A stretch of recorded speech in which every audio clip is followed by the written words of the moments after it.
Hello friends, Shashi Agarwal channel के अंदर मैं doctor Shashi Agarwal welcome you all. तो आज का जो हमारा सब्जेक्ट है वो है बिजनेस स्टैटिस्टिक्स, और जिसके अंदर we are going to understand what are the function of statistics. Statistics के फंक्शन क्या है। प्रीवियस वीडियो के अंदर हम लोगों ने अंडरस्टैंड किया था स्टैटिस्टिक्स का मतलब क्या है। उसी तरह we understood what is the scope of statistics. इस वीडियो के अंदर हमारा जो फोकस रहेगा what are the functions of the statistics. अगर आपको मेरा ये एफर्ट सही लगता है तो please do like my video, इसको शेयर कीजिए, कमेंट कीजिए और मेरे चैनल शशि अग्रवाल को सब्सक्राइब कीजिए अगर आपने ऑलरेडी सब्सक्राइब नहीं किया हुआ। तो प्रीवियस वीडियो के अंदर हम लोग डिटेल में कर चुके हैं कि स्टैटिस्टिक को हम सिंगुलर वे में डिफाइन कर सकते हैं, प्लूरल वे में डिफाइन कर सकते हैं। तो स्टैटिस्टिक को हम रिलेट करते हैं न्यूमेरिकल फैक्ट्स एंड फिगर्स के साथ, जैसे per capita income, agriculture production during a year. Statistics के अंदर वो body of principles and procedures आ जाते हैं जिसके बेसिस पे हम डाटा को कलेक्ट कर सकते हैं, क्लासिफाई कर सकते हैं, समराइज कर सकते हैं, और जो न्यूमेरिकल डाटा है उसको हम इंटरप्रेट कर सकते हैं। स्टैटिस्टिक्स जो है that is a set of decision making technique जो कि बिजनेसमैन को अवेलेबल डाटा से कंक्लूजन ड्रॉ करने में हेल्प करता है। Now we will understand what are the function of statistics. तो यहाँ पे हम देखते हैं कि what are the functions of statistics. ये जो स्टैटिस्टिक्स है उसके फंक्शंस क्या है। फर्स्ट फंक्शन जो है expression of facts in numbers. कि जो स्टैट है, जो उसका मेन जो फंक्शन है कि वो फैक्ट्स जो होते हैं उनको नंबर्स के अंदर एक्सप्रेस करता है।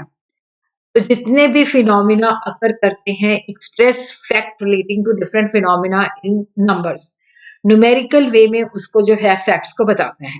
देखो, जब भी कोई स्टेटमेंट जो होती है न्यूमेरिकली या नंबर में एक्सप्रेस की जाती है तो वो ज्यादा ज्यादा सर्टेन हो जाती है, उस पर हम ज्यादा बिलीव करते हैं। जब हम कहते हैं कि पर कैपिटा इनकम इज इंक्रीजिंग, तो उससे हमें कुछ भी मतलब डेट इज नॉट प्रिसाइज कि पर कैपिटा इनकम के अंदर कितनी चेंजेस आ रही हैं या पहले पर कैपिटा इनकम कितनी थी अब कितनी है। बट जब हम उसको नंबर के साथ रिलेट करते हैं कि 50-51 के अंदर पर कैपिटा इनकम जो थी 245 थी, लेकिन ये 95-96 के अंदर ₹9,000 होगी। तो जो चीज है, जो फैक्ट्स होते हैं, जब हम इसको नंबर के अंदर प्रेजेंट करते हैं तो यहाँ पे जो डाटा है वो सर्टन हो जाता है। Simple presentation. तो यहाँ पे देखो, जो स्टैटिस्टिक्स होता है जो कॉम्प्लेक्स डाटा को सिंप्लीफाई करता है ताकि जिसके बेसिस पे हम उसको कंपेयर कर सके। तो यहाँ पे जो डाटा होता है जो कि बहुत ज्यादा कॉम्प्लेक्स होता है, अनऑर्गेनाइज्ड होता है, उस डाटे को ये सिंपल वे से प्रेजेंट करता है, जैसे एग्रीगेट्स के अंदर, एवरेज के अंदर, परसेंटेज के अंदर, ग्राफ के अंदर, डायग्राम के अंदर। जैसे बहुत सारा डाटा होता है, जैसे मान लो हमने कमोडिटीज, मेन कमोडिटीज के अंदर जो प्राइसेस हैं उनके अंदर जो चेंजेस आ रही हैं, जैसे 1951 से लेके 95, तो वो डाटा बहुत ज्यादा बड़ा होता है। पर जब हम उसको इंडेक्स नंबर के फॉर्म में प्रेजेंट करते हैं तो वो सिंपल हो जाता है और इजिली अंडरस्टैंडेबल और कंपेरेबल हो जाता है। It compare facts. देखो, जो डाटा होता है उसका कोई मीनिंग नहीं है जब तक हम उसको कंपेयर नहीं कर सकते, या जो डाटा हमारे पास है वो इंटर रिलेटेड है।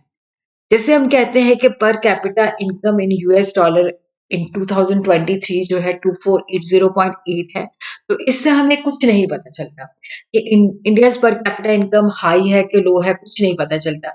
और जब हम इसको अदर नेशन के साथ कंपेयर करते हैं कि जैसे पर कैपिटा इनकम जो है पाकिस्तान के मुकाबले में तो ज्यादा है, but as compare to USA and Japan it is very low. तो जिसके बेसिस पे हमारे फैक्ट्स जो होते हैं वो आसान हो जाते हैं कंपैरिजन करना। फिर उसी तरह स्टैटिस्टिक्स जो है पॉलिसी बनाने में भी हेल्प करता है। देखो, स्टैटिस्टिक्स हमें डाटा प्रोवाइड करता है और जिसके बेसिस पे जो डिसीजन मेकर होते हैं, जो पॉलिसी मेकर्स होते हैं, उन फैक्ट्स एंड ट्रेंड के बेसिस पे वो पॉलिसीज बनाते हैं। वो अजम्पशंस नहीं लेते। यहाँ पे जो पॉलिसी फॉर्मुलेशन होती है that is based on data. जैसे गवर्नमेंट जो है एजुकेशन को इम्प्रूव करना चाहती है तो डेफिनेटली जो डाटा होगा स्टूडेंट की परफॉर्मेंस के साथ, टीचर्स की क्वालिटी के साथ, स्कूल रिसोर्सेज के, मतलब जो डाटा होगा उससे क्या होगा, एक सही पॉलिसी बनाने में हेल्प होगी। और उसी तरह गवर्नमेंट जो मॉनेटरी और फिजिकल पॉलिसी बनाती है, मतलब that is all related on facts. Fact के बेसिस जो पावर्टी प्रोग्राम लॉन्च करती है या एम्प्लॉयमेंट के लिए वेरियस स्कीम्स लॉन्च करती हैं, जितनी भी पॉलिसीज बनाती हैं, वो सारी की सारी डाटा के बेसिस पे होती है। टेस्टिंग एंड हाइपोथेसिस, देखो यहाँ पे हाइपोथेसिस जो स्टैटिस्टिक्स है, ये जो उसको हेल्प करता है। जो भी हम, जैसे हाइपोथेसिस एज अजम्पशन और स्टेटमेंट जिसको हमने टेस्ट करना है। देखो यहाँ पे जो अजम्पशन होती है that is based on observation या एक्सपीरियंस या थ्योरीज पे, जैसे eating more vegetable will improve people's health, तो इसको हमने टेस्ट करना है। तो स्टैटिस्टिक जो है हमें हाइपोथेसिस बनाने में हेल्प करते हैं, जिसको हम टेस्ट करते हैं कि ये जो हाइपोथेसिस है वो हमारी थ्योरी को सपोर्ट करता है या नहीं करता है, इस हाइपोथेसिस सिग्निफिकेंट है या नहीं है, इसको हमने एक्सेप्ट करना है या रिजेक्ट करना है। तो इसके बेसिस पे हम सही ढंग से जो है गाइड, जो रिसर्च होती है उसके अंदर गाइड, मतलब रिसर्च के अंदर हम इंक्वायरी कर सकते हैं। टेस्टिंग एंड हाइपोथेसिस जो है स्टैटिस्टिकल मेथड है, जिसके अंदर हम देखते हैं कि हाइपोथेसिस को डाटा जो है सफिशिएंट है, जो इस हाइपोथेसिस को सपोर्ट करता है कि रिजेक्ट करता है। हाइपोथेसिस टेस्टिंग जो है डिसीजन बेस्ड ऑन डाटा बनाने में हेल्प करती है। जैसे कंपनी जो है वो टेस्ट करना चाहती है कि whether a new product is better than the existing one before launching it, और उसी तरह ये फैक्ट्स के बीच में भी रिलेशनशिप को एस्टैब्लिश करता है। It also helps in establishing the relationship between two और मोर देन टू फैक्ट्स। जैसे टूल्स ऑफ कोरिलेशन हमें बताते हैं कि ये जो वेरिएबल्स हैं इनमें रिलेशनशिप है या नहीं है, और अगर रिलेशनशिप है तो पॉजिटिव है या नेगेटिव है, वो सारी चीजें हमें कोरिलेशन के टूल्स बताते हैं। और उसी तरह इट जो स्टैटिस्टिक्स है ये हमें फोरकास्टिंग में भी हेल्प करता है कि जो भी फ्यूचर के अंदर चेंजेस आनी है, कि ये जो प्रॉब्लम है इसके रिगार्डिंग फ्यूचर के अंदर क्या चेंजेस आ सकती हैं।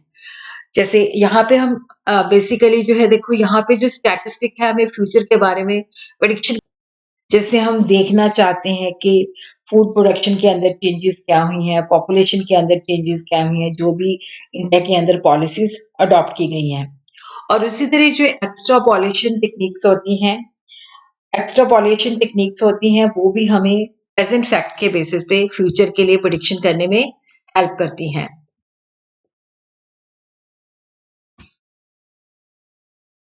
It enables realization of magnitude. देखो जब हम स्टैटिस्टिक्स के अंदर, मैग्नीट्यूड का मतलब होता है साइज कितना है, एक्सटेंड कितना है, जो भी पर्टिकुलर फैक्ट है उसका साइज कितना है, एक्सटेंड कितना है, सिग्निफिकेंट कितना है। Realizing the magnitude refer to understanding the size, extent और significance of a particular fact, या रिलेशनशिप कितना सिग्निफिकेंट है, या difference with in A data set जो है बड़ा है, छोटा है या सिग्निफिकेंट है। तो ये एक स्टैटिस्टिक्स का इम्पॉर्टेंट फंक्शन है, जिसके बेसिस पे हम देख सकते हैं कि जो भी हमने कंक्लूजन निकाला है वो कितना सिग्निफिकेंट है या इनसिग्निफिकेंट है, उसका इम्पैक्ट ज्यादा है या कम है। इफेक्ट साइज जो एक स्टैटिस्टिकल कंसेप्ट है, जिसके बेसिस पे हम साइज को क्वांटिफाई कर सकते हैं कि साइज लार्ज है, स्मॉल है, या रिलेशनशिप के अंदर जो डिफरेंस है बड़ा है या छोटा है। जैसे एक न्यू मेडिसिन है तो वो एग्जिस्टिंग जो मेडिसिन है उसके कंपैरेटिवली रिकवरी टाइम को इम्प्रूव करती है। तो इफेक्ट साइज हमें अंडरस्टैंड करने में हेल्प करेगा कि कितनी न्यू मेडिसिन जो पुरानी मेडिसिन है उसके कंपैरेटिवली कितनी ज्यादा इफेक्ट है। तो स्टैटिस्टिक्स हमें हेल्प करता है, जिसके बेसिस पे हम जो इफेक्ट है उसका मैग्नीट्यूड जो है मेयर कर सकते हैं, रिपोर्ट कर सकते हैं, देख सकते हैं कि जो रिजल्ट है वो सिग्निफिकेंट है या नहीं है। तो वो प्रैक्टिकल, जैसे अगर वो स्टैटिस्टिकल सिग्निफिकेंट है तो क्या उसका प्रैक्टिकली भी सिग्निफिकेंस है या नहीं है। और लास्ट के अंदर देखो जो स्टैटिस्टिक्स है ये डाटा को समराइज्ड ब्रीफ वे में प्रेजेंट करता है। देखो जो प्राइमरी डाटा होता है, जो डाटा हम कलेक्ट करते हैं, data is very much complex and messy, और यहाँ पे जो कॉम्प्लेक्स डाटा होता है उससे हम कंक्लूजन नहीं ड्रॉ कर सकते। तो उस कॉम्प्लेक्स डाटा को जो है समराइज किया जाता है, ब्रीफ किया जाता है, ताकि उससे मीनिंगफुल कंक्लूजन जो है निकाले जा सके।